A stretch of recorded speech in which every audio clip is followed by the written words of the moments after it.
మిత్రులందరికీ నమస్కారం. ఈరోజు మనం చర్చించబోయే అంశం మాదక ద్రవ్య నిరోధక చట్టాన్ని లా పరిభాషలో ఎన్డీపీఎస్ యాక్ట్ అని చెప్పి మనం అంటాం. తర్వాత 1985 యాక్ట్ ని అమల్లోకి తీసుకొచ్చి ఈ రోజు ఎన్డీపీఎస్ యాక్ట్ ద్వారా అనేక మందికి ఈ మాదక ద్రవ్యాలు విక్రయం మరియు వాడకాల ద్వారా వారు చేస్తున్నటువంటి అసాంఘిక కార్యక్రమాలకు అడ్డుకట్ట వేసేటటువంటి అవకాశం ఈరోజు పోలీస్ డిపార్ట్మెంట్ వారికి కలిగింది.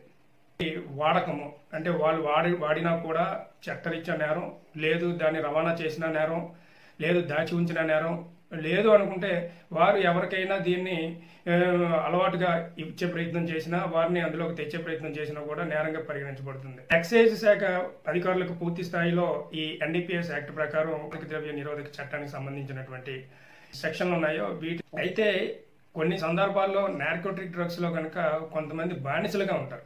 అలాంటి వారు ఎవరైనా గ్రహించినప్పుడు చట్టంలో ఒక వెసులుబాటు అయితే ఉంది. ఏంటి అని అంటే ఇది ఒకవేళ అలవాటు పడిపోయినటువంటి వ్యక్తులకు మాత్రమే చెప్తున్నటువంటి అంశం.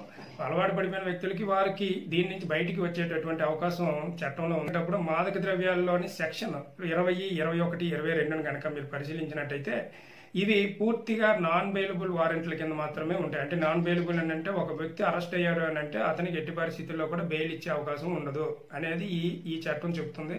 దీంట్లో సెక్షన్ 20, 21, 22లో నాన్ బెయిలబుల్ అనేది చాలా స్పష్టంగా ఉంది. అంటే ఒక వ్యక్తి డ్రగ్ను కన్జ్యూమ్ చేసినా, లేదు అనుకుంటే వాళ్ళు ట్రాన్స్పోర్ట్ చేస్తున్నా కూడా, లేదు అనుకుంటే దాచి ఉంచినా కూడా దాన్ని పూర్తిగా చట్టానికి వ్యతిరేకంగానే భావించి వారిని అదుపులో తీసుకునేటటువంటి అవకాశం ఉంది. గంజాయి లాంటి పదార్థాలను కనుక మనం ఒకసారి చూసినట్టయితే గంజాయితో పాటు అనేక రకాలైనటువంటి పదార్థాలను మనం ఈ మధ్య విరివిగా మనం చూడడం జరుగుతుంది. అది ఏంటి అనుకుంటే కొకైన్ కానీ, ఆల్పిన్ కానీ, అంగడి కానీ అని అంటాం మనం. ఇలాంటి పదార్థాలు అనేకమైనవి ఈ మత్తు పదార్థాల లిస్టులోకి వస్తాయి అనమాట. అంటే ఇవి కనుక ఒకవేళ సేవించి ఒకవేళ వాళ్ళు ఈ కన్జ్యూమ్ చేసి వాళ్ళు వాడి వాళ్ళు అనుభవిస్తున్నప్పుడు వాళ్ళకి గనక దొరికినట్టయితే, సేవించి దొరికితే మనక ఖచ్చితంగా సెక్షన్ 20 ప్రకారం వాళ్ళకి తీసుకోవడం జరుగుతుంది. కాకపోతే వారికి రిహాబిలిటేషన్ సెంటర్ నుంచి మార్పించే ప్రయత్నం జరుగుతుందని ఇంతకు ముందు మీకు చెప్పడం జరిగింది. అయితే అదే విధంగా మార్ఫిన్ మరియు కొకైన్ లాంటి పదార్థాలు సేవించి పెడితే మాత్రం సెక్షన్ 21 కింద మాత్రం దీన్ని పూర్తిగా అరెస్ట్ చేసి వారిని కటకటాలు పాలు చేసేటటువంటి అవకాశాలు ఉన్నాయి. ఇక దీంట్లో రసాయన పదార్థాలతో ఉండేవి అంటే అనేక రకాలైనటువంటి ఎన్డీపీఎస్ యాక్ట్ కి సంబంధించినటువంటి వ్యవహారాలకు వచ్చేటప్పుడు అనేక రకాలైనటువంటి మత్తు పదార్థాలకు సంబంధించినటువంటి వ్యవహారాలు అనేవి రసాయనిక పదార్థాలకు సంబంధించి అంటే కొంతమంది బయట తయారు చేస్తారు. అవి ఇంజెక్షన్ రూపంలో కానీ లేదంటే ఇతర పదార్థాల రూపంలో, పౌడర్ల రూపంలో తయారు చేస్తారు. ఇలాంటివి వాడినా కూడా చట్ట ప్రకారం నేరం. ఈ ఇంజెక్షన్ కానీ కన్జ్యూమ్ చేసినట్టయితే వారికి ఈ కాన్షియస్ లో లేకుండా వారు విచ్చలవిడితనానికి గురయ్యేటటువంటి పరిస్థితిలో ఏ ఉన్మాదంతో ఏ పనైనా చేసేటటువంటి అవకాశాలు ఉన్నాయి. కాబట్టి దీన్ని పూర్తిగా చట్టం నిర్మూలించడం జరిగింది. ప్రయాణాలు చేసేటప్పుడు కొన్ని జాగ్రత్తలు వహించాల్సినటువంటి పరిస్థితి ఉంటుంది. ఎందుకంటే మీకు తెలియని వ్యక్తులు, అసాంఘిక వ్యక్తులు మీకు తెలియకుండానే మాది వేరే ప్రాంతంలో ఉన్న వ్యక్తికి మాకు ఈ ప్యాకెట్ని కానీ ఇవ్వండి, లేదా బ్యాగ్ని తీసుకెళ్ళి ఇవ్వండి అని చెప్పి మిమ్మల్ని రిక్వెస్ట్ చేసేటప్పుడు ఖచ్చితంగా మీరు నిశ్చితంగా పరిశీలించి దాంట్లో ఏముంది అనేది చూసిన తర్వాత మాత్రమే మీరు దాన్ని అవతల వ్యక్తులకి ఇవ్వాలే తప్ప అది ఎవరో ఇచ్చారో తీసుకెళ్లి దాన్ని ఇచ్చి అవతల వ్యక్తులకు అందిద్దాం అనే హెల్పింగ్ నేచర్తో మీరు చేయడం వల్ల ఎంతో మంది ఎన్నో రకాలుగా సఫర్ అయ్యి ఈ రోజు పాలయ్యేటటువంటి పరిస్థితులు ఎదురైనటువంటి సందర్భాలు అనేక ఉన్నాయి.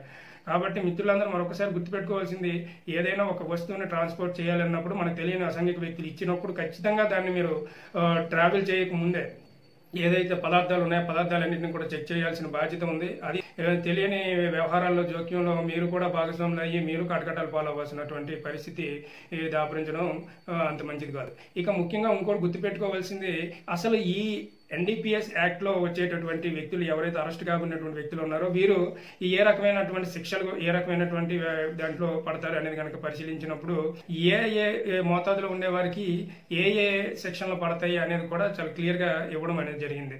దాని కనుక ఒకసారి చూస్తే 50 గ్రాములు కనుక అంటే ఒక 50 గ్రాములు విలువ చేసేటటువంటి ఒక పదార్థాన్ని కనుక వీరు ఇచ్చేసినట్టయితే వారికి 6 నెలల వరకు కూడా జైలు శిక్ష పడుతుంది. అంటే 180 డేస్ ఖచ్చితంగా వారు జైల్లో ఉండాలి. ఎన్డీపీఎస్ యాక్ట్ లో ఉండేటటువంటి ముఖ్యమైనటువంటిది ఏంటంటే కొత్తగా వచ్చినటువంటి అమెండ్మెంట్లను కనుక పరిశీలించినట్టయితే అందులో చాలా స్పష్టంగా ఉంది. ఏంటి అంటే ఒకసారి అరెస్ట్ అయినటువంటి వ్యక్తి, ఏదైతే నాన్ బెయిలబుల్ అఫెన్స్ అరెస్ట్ అయినటువంటి వ్యక్తికి 180 రోజులు అంటే 6 నెలల పాటు ఖచ్చితంగా వారిని జైల్లో ఉండాల్సిందే. వారికి బెయిల్ అనేది ఇవ్వడం అనేది జరగదు. అది ఒకటి గుర్తుపెట్టుకోవాలి. ఇక రెండోది 50 గ్రాములకు దాటి ఎవరైనా అది ట్రాన్స్పోర్ట్ చేస్తున్నా, లేదు అనుకుంటే చేస్తున్నా కూడా వారికి ఖచ్చితంగా 6 నెలల నుంచి ఇక ఎంతైనా జైలు శిక్ష పడేటటువంటి, అది 3 సంవత్సరాలు అవ్వచ్చు, 5 సంవత్సరాలు అవ్వచ్చు, జైలు శిక్ష పడేటటువంటి అవకాశాలు ఉన్నాయి. ఇక కిలోల లెక్కన చాలా మంది ఏం చేస్తారంటే కిలోల లెక్కన ట్రాన్స్పోర్ట్ చేస్తూ ఉంటారు ఈ మాదక ద్రవ్యాలని. అలాంటి సమయాల్లో వీరు కిలోలతో పోలీసు వారి యొక్క దీంట్లో సెర్చ్ అండ్ సీజర్ ఆపరేషన్స్ లో ఖచ్చితంగా ఎక్కడో దొరుకుతూనే ఉంటారు. ఎక్కువగా గంజాయి వ్యాపారాలు, ఈ రకమైనటువంటి వ్యాపారాల్లో మనం ఈ రకమైనటువంటి పరిస్థితులు కేజీల లెక్కన మనం చూడడం అనేది జరుగుతుంది.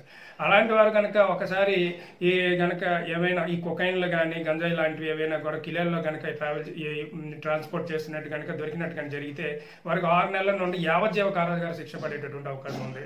యావజ్జీవ కారాగార శిక్ష అనేది ఎందుకు పడుతుంది అనేది కనుక గమనిస్తే, ఇది ఒక వ్యక్తి యొక్క వారి యొక్క ఆలోచనలు, వారి యొక్క నాడీ వ్యవస్థను, వారు చేసేటటువంటి ప్రతి భాగాన్ని కూడా ఎఫెక్ట్ చేసేటటువంటి అవకాశం ఈ గంజాయి లాంటి మత్తు పదార్థాలు, కొకైన్ లాంటి మత్తు పదార్థాలు, ఇతర పదార్థాలతోటి ఉన్నాయి. కాబట్టి ప్రతి వ్యక్తి గుర్తుపెట్టుకోవాల్సిన విషయం, ఇప్పుడు ఉండేటటువంటి చట్టాలు చాలా కఠినతరంగా ఉన్నాయి.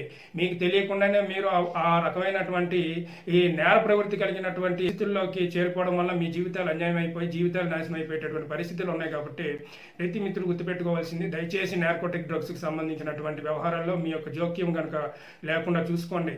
ఈ లాస్ట్ సోషల్ మీడియాని మీరు సబ్స్క్రైబ్ చేయండి, షేర్ చేయండి, లైక్ చేయండి. ఇది చేయడం ద్వారా మరి కొన్ని కొత్త నోటిఫికేషన్స్ మీకు అందించబడతాయి. ఈ రోజు ఈ వీడియో చేయడానికి కూడా ముఖ్య కారణము, తెలియనటువంటి చాలా మంది మిత్రులందరికీ కూడా దీని పరిజ్ఞానం అందించడం, ఆలోచన పరిధిలో ఇక ముందు ఎటువంటి ఈ రకమైనటువంటి పరిస్థితులకి రాకుండా ఉంటారని ఆశిస్తూ ఈ రోజు ఈ వీడియో చూస్తున్న మిత్రులందరికీ నమస్కారం.